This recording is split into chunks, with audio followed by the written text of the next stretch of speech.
You whizzed through it. I'm just, explaining I didn't. You're really dedicated to the show, Gary. I can't. It did turn out like I texted can. Gary this morning. I was like, "When are we doing the show?" He's like, "Oh, 5, whatever." And then we're recording a bit. I should listen to the show. Yeah. No, because you said, we'll do it at 2. And I was like, I haven't even listened to the show. So I barely have now, by the way. So this is what Mark Kermo does. He'll watch half a review and then he'll write something for the Observer. And then he'll go, is that done? No, I bet sometimes he'll have a nap. Well, he gets paid pretty well. He does. You stop trying after you get paid. Well, yeah. Do follow us on Patreon. That came up early. Hey, this $5, is the teacher, right? But please, it says 3, but if just a $5, would that? Yeah, don't worry. Right, I don't want to be aggressive. He doesn't want to hold some bunting to your throat, does he? Jubilee, Gary. Jubilee. Yeah. What Jubilee? Or the Platty Jubes, as people are calling it. Even in my street. There could be a street party outside. You're not going to know. There might. Well, I'm glad there's not. To be noisy. So I don't know if I can mention this. Cut this out if I can't after. But you do have a lot of Jewish. I can hear Jewish people outside. Yeah, they love it. Window. I think they've got a goat as well. I keep hearing a goat randomly. Is that? It's just always that. I don't know why. I don't know what it's being used for. Are we going to get cancelled for that? I don't think we've got a big Hasidic Jew community who listen to this show. Yeah. We might talk about gingers later, talking about offence. That's one of my favourite little bits. That little noise car makes. So you're not going to... quotes, but I couldn't spell it. Are you not going to be celebrating her Madge then? No. Do you care about the royals? Are you a royalist? No. You get political? No. I'm a Republican. But I'm not that bothered. No. I'm not. There's some people who are so adamant to change to a Republican. It doesn't make that much difference. To me, she's like the sort of garnish on the plate. I'll eat it if it's there, but most of them just take it off. I never would change to a Republic whilst she's alive. I think that's right. Yeah. I quite like her, but not.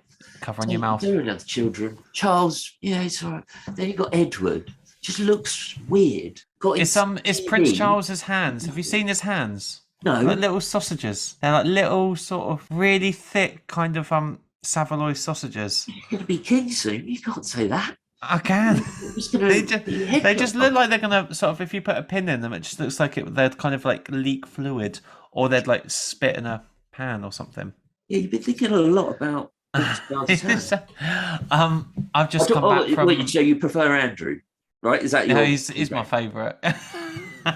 If he was ginger, I like Princess Anne. She's a bit feisty, isn't she? And she's a bit sort of sassy. She opened my school gym. Did she stay? It was for ages, like to put on this display for her. She couldn't give a shit, but she was nice. She just came in, cut at something, and went out. But they must be doing that all the time, every single day. That is pretty much all they do, if anything. Yeah, it's restricted. Slagging them off already. Slagging the Queen off. No, but she's got you can't use her money. How she couldn't just book a couple of weeks away. Can you not? No. If you were Queen, I would. She's control. I don't think there's no harm to it. There's more important issues let's sort out before that. But ideally, well, like this podcast, which is the Trout Spinners podcast of Miles and Gary Forrester.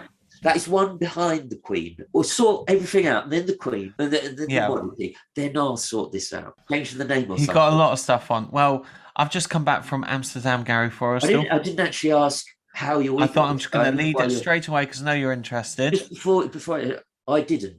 I've been in my flat. Just I have no stories. Well, let me sprinkle you with anecdotes. Some of the finest that I've collected over the last couple of days. I took some drugs, Gary Forrester. Oh, because we haven't discussed this. I was going to ask. Really? Like I had a space cake. Okay. Well, that could be stronger. I know people who... It was very... do you know what? I wasn't going to do anything, but I was having such a lovely time. I was feeling quite relaxed, and I don't often feel relaxed most days, but I do on holiday. I feel very relaxed. But do you know the foolish thing that I did was I had 4... I don't take drugs or do anything like that, but I thought, when in Rome, when in Amsterdam, you're allowed. You go to a cafe and it's legal. So I was like, yeah, sure. I'm not going to get picked up on this. And so... we had half a cake, and we just had 4 pints, and there goes my undoing. I was also incredibly sunburnt. You can probably tell now I've really caught the sun. My nose is like a beacon.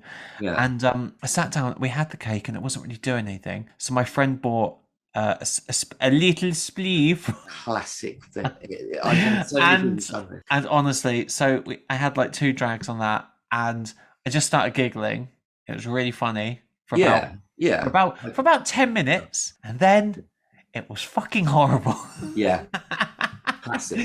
And it was really, I was honestly, I was sitting there like, I felt like I was a magnet, that I was just sitting in this cafe, I was just tripping. And I felt like I was a magnet. I ran up, I was like, oh, I can't breathe. I ran to the woman, I was like, you need to call an ambulance. I'm insured. Don't worry, it's fine. Really? Yeah. And then he just sat me down, gave me an energy drink. He's like, you just got to wait it out. And it goes on for so long, and I was just getting incredibly bored and frustrated and so annoyed at not being in control. And I just I don't think I'd do something like that again. I wouldn't say it's put me off entirely, but I have to say it was probably one of the most anxiety-inducing things I've ever done. I said that. I said have me on speed dial on your mum, but I did have to tell. I told my friend, I said, do not tell my mum. Do not text my mum. Oh, really? Would you not tell? I'll tell her when I see her. All that was going through my head was, I was like, I'm going to be one of those British drug stories. I'm going to be like, Miles, 32, died of his first small space muffin. His friend... so that was my trip. So after that, you'd think you'd kind of like a good nap, right? You'd want a good nap. Incidentally, I didn't end up going to the red light district, which was kind of the big pull for me, because I just like that kind of subversive culture. So I didn't end up going to that. Anyway, so I went back to my hotel. We got a cab. I didn't get a wink of sleep the whole time because I was sharing a twin bed with my friend who snores incredibly loud, Gary. Sorry, say that bit again, because it's upset me. That line. He was in a twin. We were sharing a bed. Well, no, sharing a room. Sorry, 2 single beds. And you'd hate it. We wouldn't do it. I wouldn't do that with a lover. I'd rather stay in the spare room. Remember, we stayed in the same, and it turned out we booked 2, and then there was basically 1. That's like, I didn't just share a bed. Oh, mate. Well, no, it's 2 single beds. He just had some very powerful snoring. It was like a kind of walrus who was struggling to breathe. If he did none of that, it would be horrific to me. But that on top. And honestly, I had about 9 hours sleep the whole break. Partly the cannabis. You think it will make you tired and sleep better. It does if you do it. But your first time, it's going to be, your mind will be racing about what you just experienced, because it's new. And it's like, wow, it is funny. You do laugh. Do you know what? It's good to have these new experiences that you're never going to do again. I said to myself, I know you, and I know you're the classic person who would be addicted. It's like sick boy in a train spotting. Yeah. In a way, I'm proud of you. And that's all it took, was just a little bit of drugs. Just do more drugs. It's a beautiful city, though. Like Amsterdam, like I love how liberal it is. It's so clean. It's like really bohemian, and people are very friendly. Like Wigan. It's exactly like it's the Wigan on Sea, and just the canals. There's something about just, I don't know, existing on water. I love that quite fascinating. Like Venice. I love there's that feeling that it shouldn't be there, but it is. It's like it's floating on rafts or something. I think it's quite romantic. It's like childlike view, but no, I know what you mean. It's like it's quite rare to see waterway, big city. It's like it makes up for the buildings that aren't nice. It's like, well, you've got that. It's a bit of water. Exactly. Neither of us described it very well, but no, we're not on the Amsterdam tourist board. What did you do? Like, just what did you do there? Where did you go? Oh, just bars and restaurants mostly. We went to. I'm a man of simple pleasures, Gary. I just need my Class A drugs and and a little bit of and some cocaine in it. It's got cocaine in it. Anyway, something that we do know more about is the Ricky Gervais show on XFM. No, that's what we're here to talk about, mate. Broadcast originally between 2002 and 2005. And I'm only saying this because we are on episode 60. We've done 60 of these shows now. Well, that excluding interviews and XFM the communities and other things. It's about 75. That's like, hang on, that's Platinum Jubilee. It's funny. That's quite a coincidence. Because also the coincidence is that this show was recorded on the same day of the year, I believe. Yeah, the day we're recording this show is, well, let's do it, right. This week we discussed Series 4, Episode 2, originally broadcast on the 4th of June 2005, which is the day we're actually recording it. So that's a nice little coincidence for... Ricky dedicates the show to a group of scientists working in the Antarctic, and Karl doesn't want anyone to put their finger up his arse. I'll put a link to the show in the description, and when you're ready, you can join us for our little debrief, which is just about... now. Oh, I know. Instantly, quickly, just quickly, a bit of XFM news. The Outlaw Series 2 is going to be broadcast on BBC One at 9 p.m, which is this Sunday coming. So do recommend people to check it out because it came out very, very fast, isn't it? Yeah, because I assume he didn't get that commission fully until... He filmed them back to back. Oh, so it's already filmed? They were filmed back to back, yeah. Speculation on whether they'll do a third, but I think it's quite likely. It was good. Better than Ricky's stuff by a long way. But what are your thoughts on this episode? Yeah, it's good. It's kind of, there's got a lot of bits that have been so many other times. Like it felt very stale, the intro. Maybe that's the wrong word, but it just had so many intros like that. It's like, didn't add anything. And some of this, it's good, better than last week, but not as good as I remembered. There were a few funny bits. The Doctor, I didn't laugh a lot. And by laugh, I didn't. Well, the whole episode? No, I just wasn't. I didn't. It was, some great bits. Maybe 6.5 out of 10.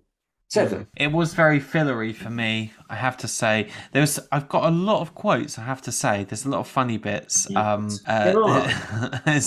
It's probably I got a lot of my quotes from like the sort of mid section pretty consistently. Yeah. The beginning wasn't as... Yeah, it's just like... Well, he talks about not having free stuff after plugging the Landauer thing. And it's funny because he says, I turned down millions of pounds to do adverts, which we know that is to be true as well. Yeah, and he's been consistent with that. But that's also consistent with... He turned it down now, but to turn it down then, he had a lot of money, but not... And that's part of his image, isn't it? How he brands himself. It's a good thing about him. The Doctor stuff, they did that last week. They've done it before. It just wasn't... Well, the fact that they invite... What are your thoughts on Rob the Doctor, the kind of junior Doctor? Yeah, it wasn't... He was like a doctor. It wasn't a funny chat. Well, you should know. You've met this past couple of weeks. Well, I can judge anyone. Like, they never did that, use him again. He's a serious... You couldn't get humour out of it. I didn't find it... I think they probably thought it was going to be funnier than what it actually ended up being, which was kind of straightforward, kind of medical advice, them being quite inquisitive and trying to understand what... But I do agree with Karl. They go like, so you go for all that, can't you do any other tests? Because as someone that is kind of undergoing, a series of similar tests at the moment, like you do sort of think, can you not just do like an all over? just get it all done. Just get up the arse, in my mouth, whatever. Just get it done. Like, why'd you have to go for all this? But obviously, I'm not a medical. You do need to know about this stuff. But it's good that they do it, because to promote it. So I can forgive that. I've heard it before, but it's later did videos. That's a good thing. But Frank, the Doctor in the Idiot Abroad finale. Right. He does actually give him a prostate exam in the end. Yeah, I'd have watched that. That's so funny. They're cracking up. They're just behind this curtain watching on screens. It's hilarious. Told they have. He gets told. He goes as this doctor's preparing to perform the procedure. He's in front of everyone. He goes. Do you remember Richard Blackwood? Yeah, the comedian. Yeah, he had the colonic. Yeah, never seen on television again. It's just like the link, tenuous link. I don't mind. I quite like them. It's up the other way. That's the chapter. I can't. It's like you stand in a bed with a ceiling fan. Ricky decides to dedicate the whole show to the scientists who are working in Antarctica. Yeah, that's quite funny now because of who sent the letters. It's naughty, but it's Who's that? Well, one of the people is Rolf Harris. Oh, right, yeah. No, I shouldn't laugh, but... He painted a portrait of the Queen. Do you think he'll be doing one again? I don't know, yeah. If he's got art class, half an hour a week. I used to love Animal Hospital. I'd have it back. Let him out. Let him out. But it's just like now, because thinking, if you come across nothing with Rolf Harris, it's like, oh, weird. I like when Ricky says, I'm going to dedicate the whole show to them. Sorry, see, I'll dedicate the whole to what? So my diction. And Ricky does actually say it perfectly fine.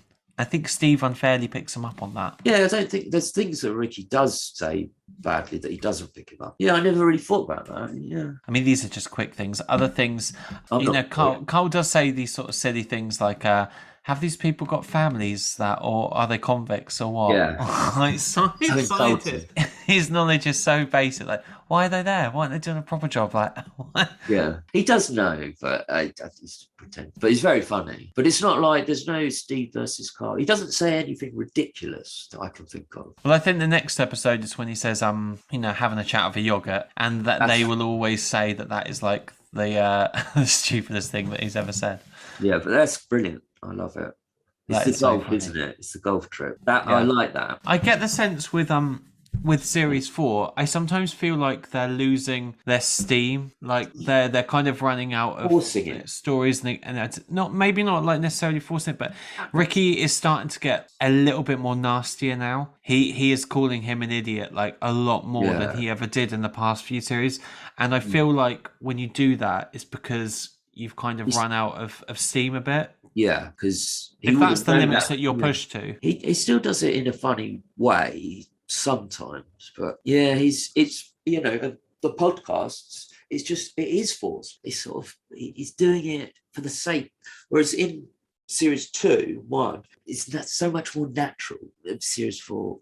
Yeah, it's all right. It's disappointed me. Yeah, you don't sound that enthusiastic down on it. No, just because I'm trying to think of things. I didn't write many notes. No, it doesn't come across at all. Okay, let's talk about ginger people, shall we? Finger up arse is one. What about ginger people? Let's talk about that. Did you know that gingers are one of the rarest of all the colours? Apparently only 0.6 of the entire population has... That's the fact. It's from the best facts that Wikipedia were offering me. That's 0.6% of the population of the globe. I've known about 3 of them. Yeah, but that's not... I've only met 7 people in my life. No, I can't believe it's that. That must include places like Africa where there's no blonde. Yeah, it's the world. But here it will be 5%. I like it. I think it's great. Yeah, I remember at school, like, you would get picked on a lot if you had ginger hair. I think that has tipped over now. Like, I think it's quite the trendy thing now, isn't it? Is it? To be a ginge, yeah. I don't know if it's trendy. Yeah, because it's the whole kind of the kind of gaunt, kind of freckly, kind of pale look. It's quite sexy for many people. Is I've always I don't want to. You want to date someone that looks ill and anemic.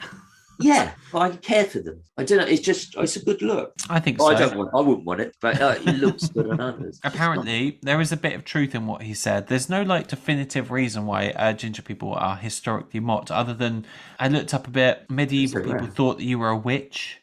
Yeah, that was synonymous with the look. The Indo-European folklore presents that people with red hair are vampires or transform into vampires after death, and in movies, they do tend to cast a lot of ginger people. That obviously just fulfills a negative stereotype. Yeah, like in Twilight, and I swear they did in the Francis Ford Coppola film. I've seen all of these ginger, and the Judas thing. That came up a few times, which is loads of old bollocks. Retrospective, come up with that because he's a white guy, right? No, what? No, he can't be a white guy. Well, he's sort of he's mixed race. Yeah, but ginger people. I think they look good.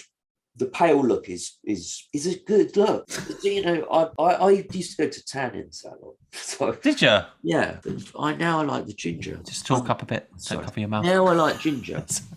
I will marry a ginger person without any other factor being considered. Whether your parents like it or not. Yeah. No, well, my mum's married. My mum's had ginger girlfriend. She's married to a woman. I haven't. She's had more ginger girlfriends than me. That's depressing. Any more facts about ginger people? No, that's all I've got on ginger people for today. Is that a dissertation you're working on? Do more next week if you want. It's a lot on Jimmy Carr. That was a funny reference. What about the toddler? Yeah, Jimmy Carr. Perfect. What about the fat baby thing? Fat baby on telly. Fat baby. Yeah, I think people like because of that bit. Was it? But it's not. It's funny. It's not as satisfying as it was. It's not as satisfying as when I first heard it. When I first heard it, I remember being in literal stitches. Fat baby. When he's like talking about the maggot that in series 2, it's similar-ish sorts of stories. It's not as good. Or a baby what had a baby. That's good. Just a bit disappointing. God, yeah, you're down. Sorry, no, I should, yeah. God, there were good things about it. So okay, what?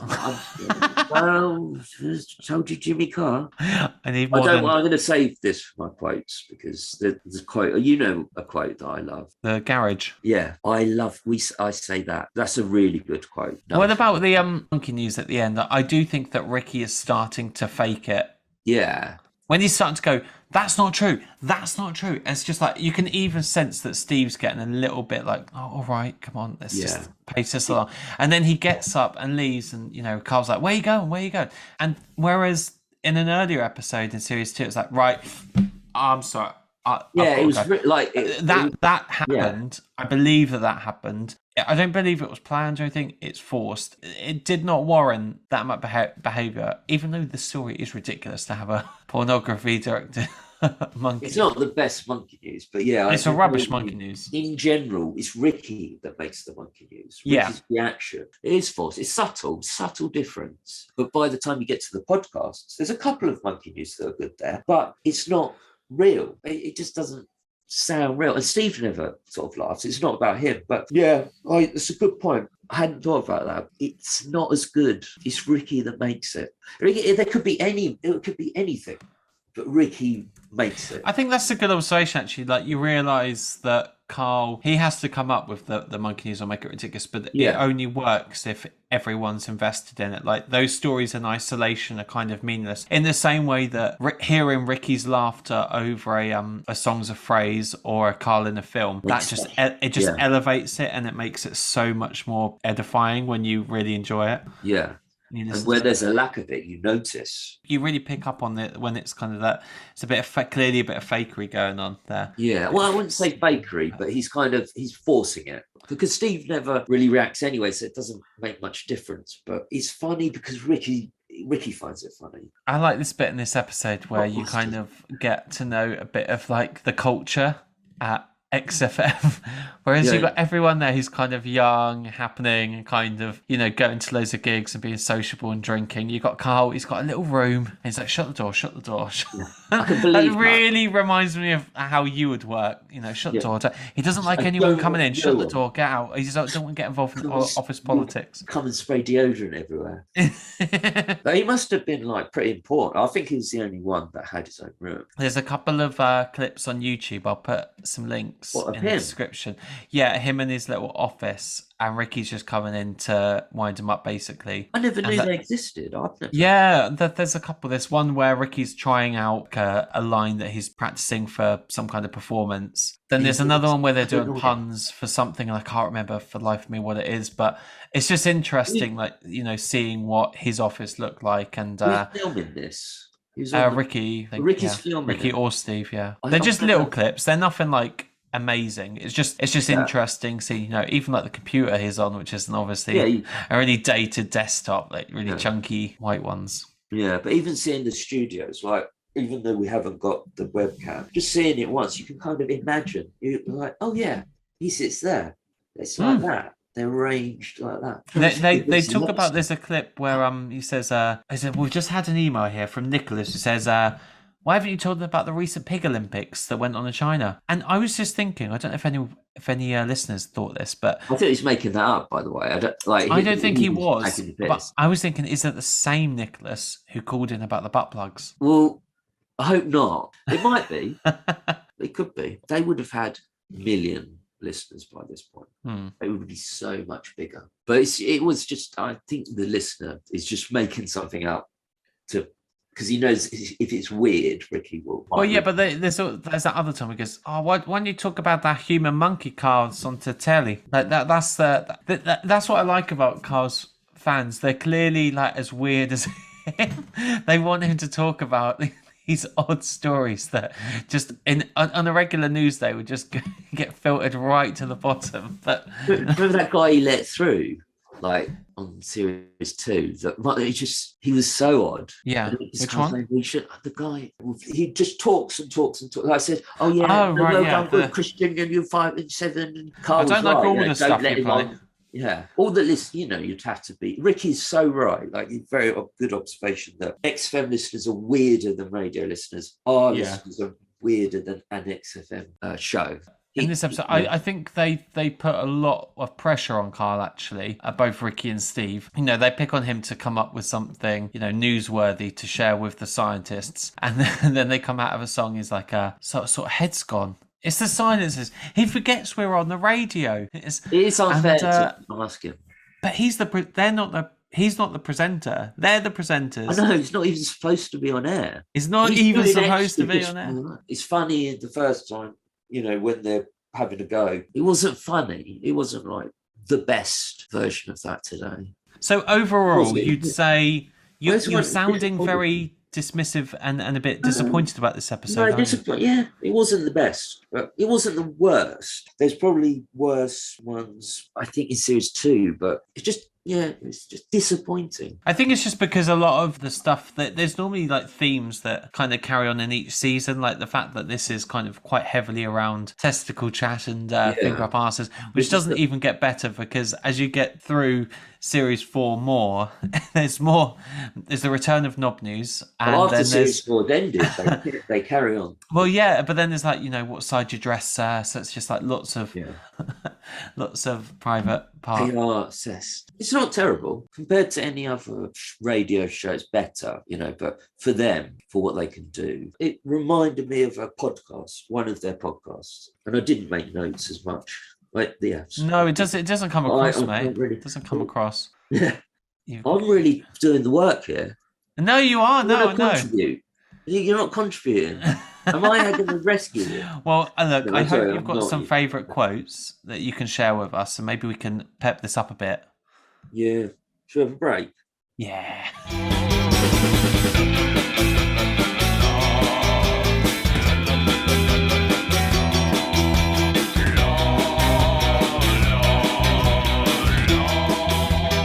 I'm a big fan of cider.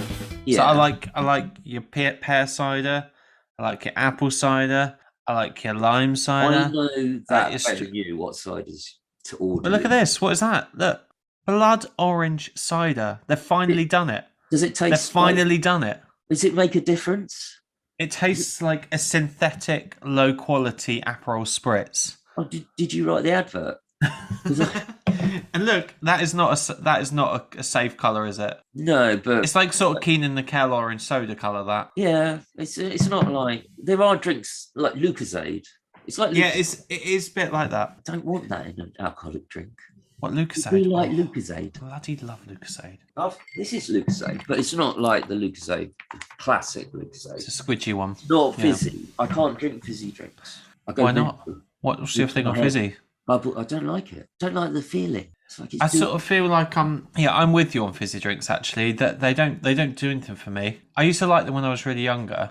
Yeah, I did. Like if I get a can of Coke, I open it, leave it in the fridge for 3 days at least, and then I'll enjoy it. God, what an interesting insight into your life. Yeah, no girlfriend. I think I said this before. I used to drink cherry 7-Up with a spoon when I was very young. Why? Because I liked the sort of injecting it. No, I just like the flavour, and I really wanted to savour the flavour. And I thought if I drink it with a spoon, like I'm a kind of domesticated cat who'd learned to work cutlery, I thought I could just, this is really give me a satisfying feeling. Yeah. And Rio, I used to like a Rio. Why? I think that's because of Cowpole. You had to remember. Yeah, Cowpole maybe. Similar.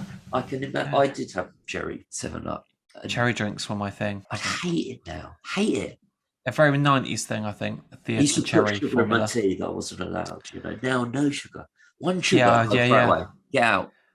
Get out. Not going to Well, you marry. like jellies though, don't you? You like your Oh, jellies. yeah, I You do. probably Yeah. transitioned more into Ordered the gel market, not the jellies. gelatine market. Jelly bean. Yeah, jelly bean. It's not I jelly. like that you're pointing and I can't see what you're pointing. I could get you. Do you remember the I'm girls? not that interested. I've It's seen them so before. big, you wouldn't believe it. It's empty. Got Yeah. another one downstairs now. And you still haven't had one filling. That's what remarkable to me that your teeth are that No. good. Yeah, I've been to the dentist for about 3.5 years, so I hope when you go next, it's going to go right. We're taking out some stuff. just get them all out. No, they feel Do you a like bit dentures? darker. It's a bit like they've worn up, like into a diagonal. Yeah. But The dentist still. When I when went you've last had time, a filling, when you've had a filling, do you know? Is it pain before? No. Can you tell you need a No, filling? because they numb it. They like inject you with like sort of I was gonna call it like lazy serum. It kind of like makes your mouth kind of flop to one side like a stroke victim. Yeah, but I mean, before you go to the dentist, Yeah, it's incredible pain. think, The most "Oh, I've incredible probably pain you've got-" ever had. so that's Toothache's horrendous. You I've know. always brushed well. I've always brushed. And never brush after you eat. Never do that. Always wait an hour. Again, good advice. Yeah. Good advice. Shall we do some favourite quotes? Please tell me you got some We get a favourite bit quotes. more out of. No, I have. I swear I have. You'll see. All right. No, I haven't. Well, let's see, shall we? Probably you'll do two and I'll do one. Well, I'll go. Okay, all right. Let me start. Oh, because Okay,40 for a 9-minute advert.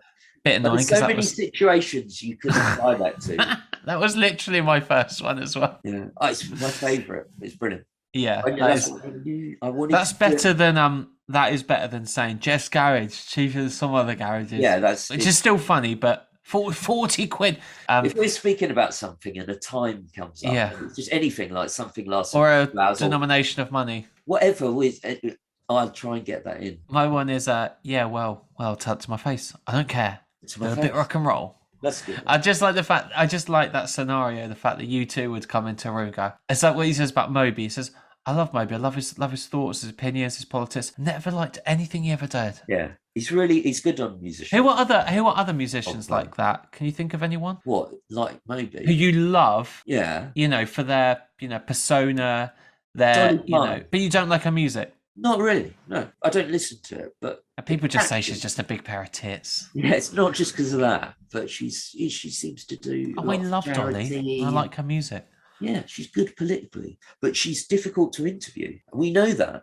Yeah, because Matt Everett says that. Yeah, get to the end and you don't realise you haven't got anything out of her. But she's been polite that. Okay, let's throw it out to the audience. Celebrities or musicians or, people in the public eye who you love, but you love them for everything but the thing that they're actually good at. Does that make sense? Yeah. That would be okay. Cliff Richard, he'll be quite popular. I like Cliff Richard's music, though. I'm not even afraid to say that. Yeah, he seems like a nice man, but... Living Doll, Devil Woman? No, I don't like it. Okay. I don't like it. But you like his work outside, Okay. Is it mine? Okay, I try and do this. That's it. The ginger. It's just that. Yeah, I know what you mean. Better because it's like not the full word. Yeah. Okay, I've got a compound quote. So it's ambitious. Yeah, usually I do these. So it's Pope's dead, and then.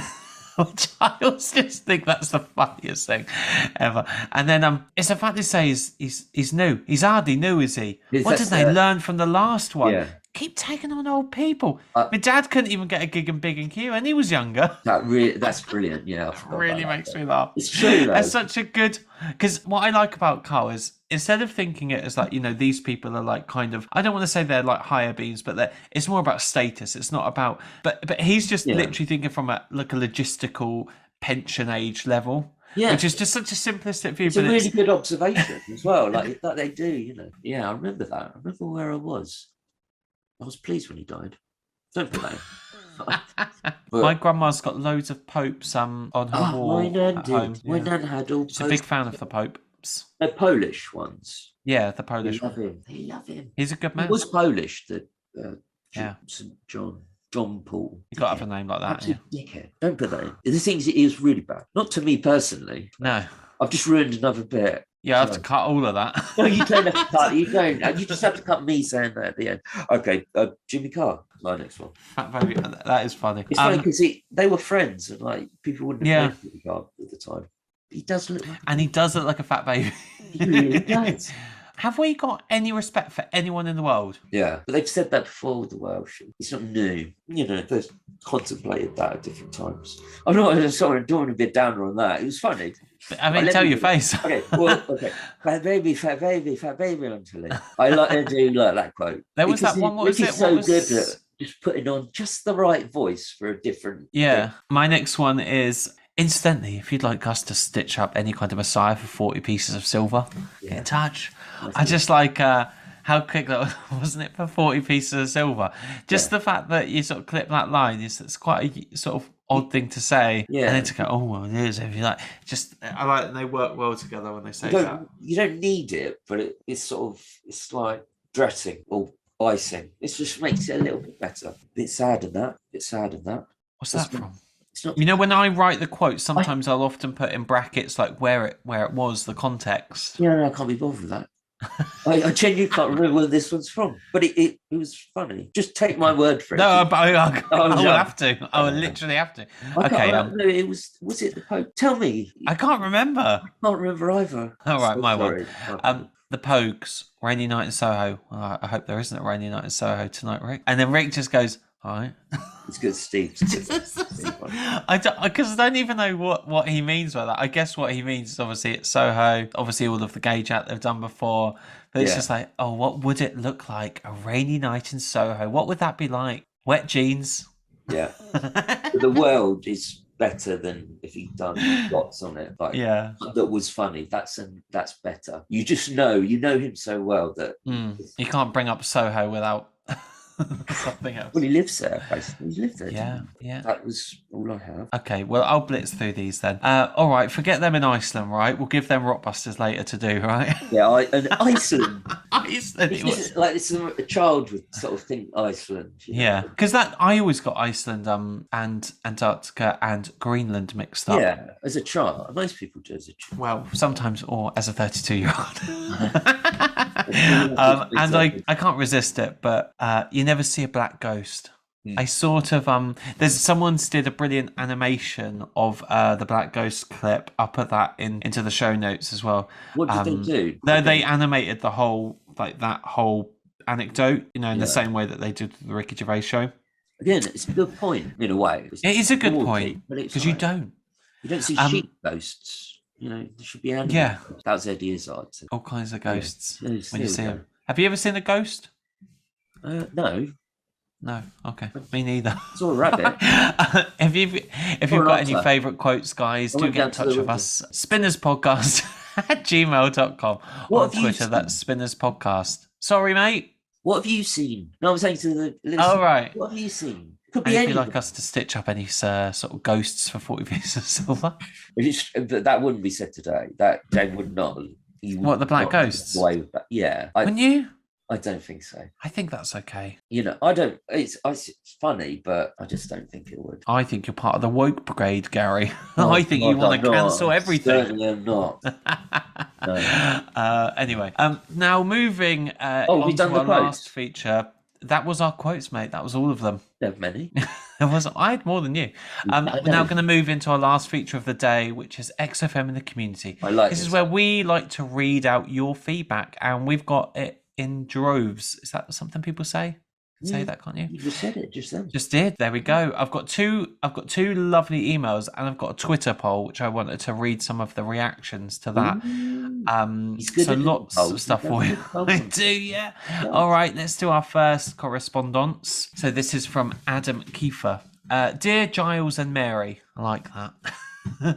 Many thanks for reading out my last essay. I saw your tweet about RSK reusing jokes, quotes, stories from the XFM days. I thought I'd throw my thoughts your way. This was last week. We did a big poll about how do we feel about using, and there was lots of good reactions. And I think the general vibe was yes. people would like to see it, but it was very slim margins. Adam continues, I have no problem with it whatsoever, given the context of the XFM shows, which is important to remember were never intended to be re-listened to ad nauseum as we do, or even listened to by anyone other than those who happen to catch the show live. That is such a good observation, and because that's what people really love about podcasts and radio. It's the disposable nature of it. You've got to really stand up to re-listen to. Good point. Very good point. A throwaway they weren't published. They weren't published. They didn't think it wasn't for that. So I suppose podcasts have a bit more longevity because they kind of exist as a thread, whereas radio, literally once it's gone out, it's like a stand-up show. Unless you were there to watch it, it's gone. And that's the still pleasure of it. I think that's why I like radio, actually. I think that's a bloody good point. But it's all, isn't it all released on, they release it all these days. They'll release only a few shows will put their radio shows out as podcasts. Yeah, I can't think of a single radio show back in those days that would have been, Well, they wouldn't have done because podcasting wasn't even a thing back then. We're so lucky that they did. They were innovators. Adam says, a throwaway line on a single-use live radio broadcast is absolutely fair game. The nature of these shows is essentially a conversation between mates, and certain funny concepts are then free to be picked up on and developed individually as they would in pub chat. Although, as a courtesy, you would probably check with the others first before using someone else's anecdote in a sitcom or whatever. Yeah, I think it's fine. Because it's Ricky, and most of it comes from Ricky, and it's he did it. It's not plagiarising. It's a good point, Adam. I agree. The podcasts are maybe slightly different, as these were always intended to be recorded, preserved, and listened to at people's conveniences. And I would be interested to know if they have used any podcast stuff in other work. Nothing springs to mind for me. No, nor me. But it's not as good. It's not as. I wonder if it I know a lot of like Karl's infamously, like he says a lot of things on the podcast that were then later turned into like Black Mirror episodes. And I think at one point they talk about VR, like headsets and augmented reality, and these. Where was that being from Karl? Premonitions. Though? Well, that comes from Karl, and then these are things that sort of filter down into the culture, or everyone always does that stuff. The Simpsons always gets brought up anytime there's any changes in politics. Like, the Simpsons predicted this. Yeah, but I didn't think that would apply to the podcast. Well, a lot of people say that about Karl, Karl's, predicted this, or there's the one that comes to mind firstly is Karl goes, how would I know if something's wrong with me? An example of going to the doctors, because I don't even know what it's like to feel normal. And I totally understand that, because you don't know what it's like to live in a healthy body. I'm trying to break this down and make it made sense, because you don't know what someone else's experiences of consciousness are, therefore you don't know how you feel is normal.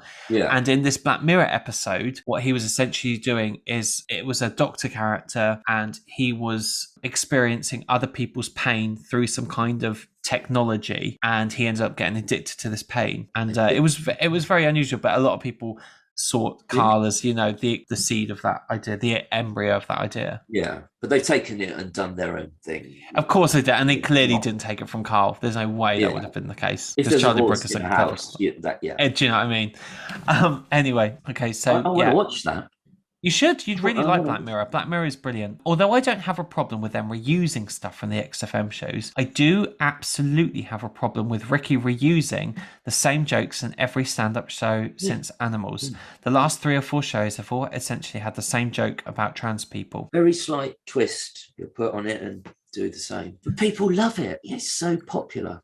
But I agree. People feel like they're listening to it for the first time. So, and as we said before, he's attracted a new audience who, for them, this will all be new to them. Yeah. But, which is a shame, isn't it? Because you'd like them to go, well, no. Look, if you like all that stuff, you'd really like the XFM shows. Yeah, but it's just they've seen his stand-up, all of them. They would have watched back, and they would have laughed at the same thing, not been able to tell them it's the same. Because it's with other subjects as well. But trans is one thing. It's boring because I've watched. Well, I remember the first time when he talks about the big hands in the XFM shows. That's in reference to MJ. Animals is all right. Animals, but he does talk about that's always tell with the trainer, and I do remember finding that quite funny. Yeah, but that clearly was taken. Ozark is very good. Well, I think it's better that he reuses stuff that is in that time period. I think it is a bit weirder when he's What do you taken mean? stuff from, well, if he's taken observations from, like, I don't know, from when he first made them in a kind of 2-year period. Yeah. It's when he's taken stuff from about 20 years ago and applying it to work now. Like, that is a bit strange for me. If I was committed, because I don't know any, I look at other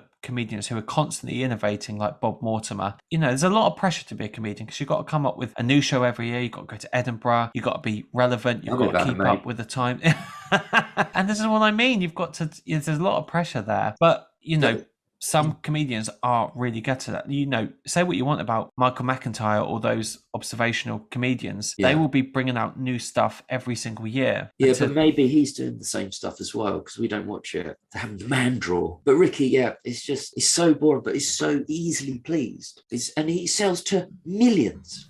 No one's buying tickets for me. Well, you don't do the shows, Gary. The shows. You've got to do the shows. I don't even do the free ones. No, it's not me. I do. I did one. And on his last point, Adam goes on to say, it is okay to cover the same topic in multiple stand-up shows, but he is quite literally doing the same joke each time, which is before we even get into the question of whether the jokes are transphobic, which in my non-trans opinion, they absolutely are. This is probably a topic for another day, but if you both have any trans or even LGBT plus listeners, I would be really interested to hear their thoughts on both Ricky's output now, but also the XFM shows, which can be quite homophobic and transphobic. Anyway, keep going, lads. Thanks for all the great content. Hopefully next time I can send you a shorter email, but I wouldn't count on it.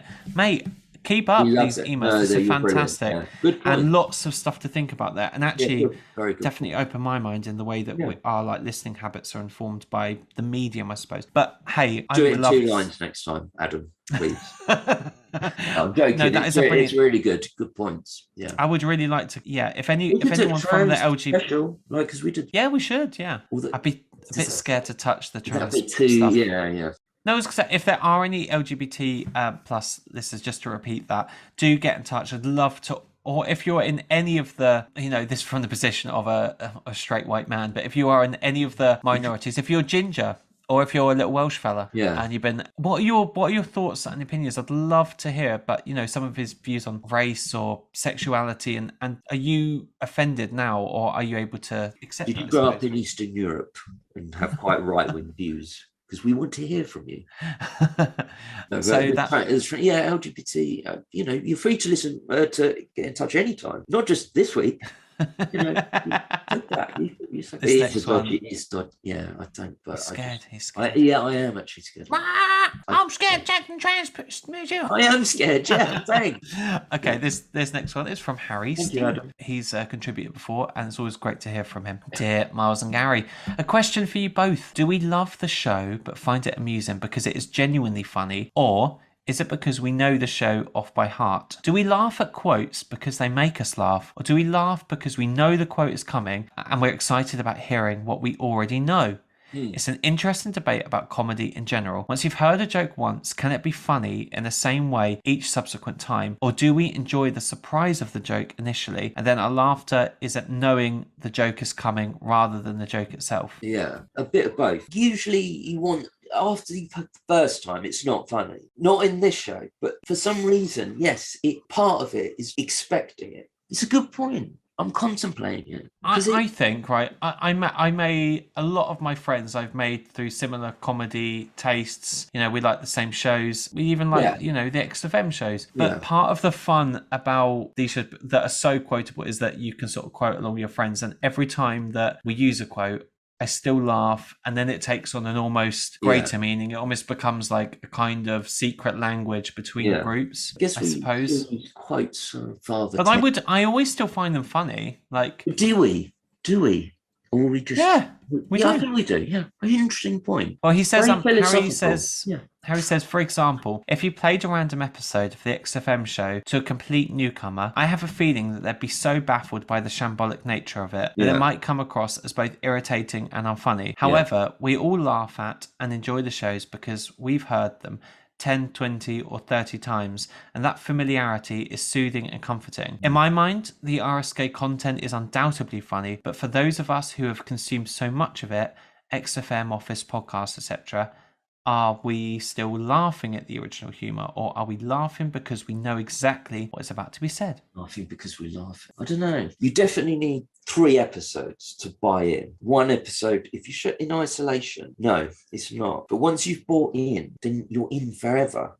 You have to put in effort to kind of go to 2 and 3. But do you not think that's some representative of our wider consuming habits? Like nowadays, like you've got to grab my attention in the first 5 minutes. I think people are being very, very. But you watch films that. Yeah, but films are a bit different because it's like an hour and a half, 2 hours. You're kind of in and out. Yeah. TV series is, goes on a long time. I've just finished Severance on Apple TV Plus, which I got a free trial. Watched all of them. But do you know what? I don't watch a lot of like TV drama or that kind of stuff. But I really enjoyed it, and I was like, I got past the first 5 minutes, and I think that is a good rule. If you can get past the first 5 minutes, you're hooked, and you get sort of. But would you watch it again? I will watch the second series when it comes out. Definitely. No, but the same series that you just watched. Probably not. I don't need to now. No. So why do we listen to the shows? They're special they're sort of. It's not normal to listen, none of us would have this with anything else. I'm just trying to think, there's nothing I listen to over and over except this. Yeah, it's a very good point, Harry. I'll think more about that. Nice, maybe we can come to it next week. He signs off and he says, anyway, probably a load of nonsense, but I was bored on the bus and had 15 minutes to kill. Keep up the guitarist up, lads. P.S. As if I suspect I'm your only contributor, I wouldn't bother this weekend as I've got to attend some wedding nonsense down in Northumberland. Or maybe it's just wedding nonsense and we've got Jubilee nonsense here in London. No, we have 3 people listening, so it's not just you. Enjoy your wedding nonsense, Harry. I love a wedding. I do love it. I'm going to a Polish wedding. I can't stand it. Why? It's so boring. It's just other people's happiness that makes you upset about your own life. Yeah, just sit there, watch it. People I love and care about. No, it's just a bit boring. But enjoy your wedding. I'm sure I will. Okay, so our last one of the day. This is not an email, rather a poll that we put out. Yeah, so we put out this poll. I can't remember why I put this poll out. I think it was just oh no, that was it. Steve Merchant. I don't know why I have to say Steve Merchant. Steve did this interview for the Independent talking about the upcoming series, and obviously journalist asks, would you like to work with Ricky again? And most of the time it's always he said this interesting quote, which was on working with Ricky again, 2 miserable old blokes whinging about the world seems like the best fit for us as we get older. I'd happily do another project. It's just finding the right thing. Yeah. So I asked, would you like to see Ricky and Steve work together again in the future, or has the moment passed? That's interesting. Good. Yeah. And what do you think? Well, I think about 70-30. Very close. You got it. You literally. I've not looked. That's so funny because it was 61.9 yes and 30.9% no. Yeah, that's funny. So what are your thoughts? I would, but not radio. It would have to be writing something together. But then Cemetery Junction wasn't that good. Do you think it would make a difference now that they've had a bit more experience individually and successes, and they can maybe apply the best of both again? I guess so. Steve has. Ricky always had the success. I just don't think they'd fit that well. But I would be interested to see what they'll do together. They both, they're both geniuses. And Steve's more confident now. Don't think theory is. I don't think it happened. I wouldn't want the X-Fem shows. Equivalent with Karl. Ruin it. Well, Enzo says, not sure whether or not Steve would accept to live, laugh, life affiliation of his work, but who knows? I don't think he would. He doesn't need Ricky, actually. This is Fraser Webster says, I just don't think it would work again. The projects they did together worked so well on their momentum. XFM, The Office Extras, all pretty much made in 4 or 5 years. It's no surprise there was a dip in quality with Life's Too Short. They're too far apart now. It went downhill. But now The Gap, maybe it would be good. I just don't think they would. They're different people. Dr. Dev says, there appears to be some serious bad blood between the two. RG never even mentions Merchant's name nowadays. And very tellingly, Merchant made a point of saying, I haven't watched Afterlife in an interview, even when he was asked, because together they were legendary. Yeah, they definitely watch each other's work because they're interested. Do you think? Yeah, definitely. You would, wouldn't you? Enjoy it, but they definitely want to see what the other one's doing. You just would? Yeah, it's fine, you know. Curiosity. But it's a good point, Dev. Oliver says, the moment has passed, I think. Let The Office and Extras go down as two of the greatest shows ever and leave it at that. The more you go on, it can ruin the type of the legacy. Yeah, it doesn't need. They're good on their own.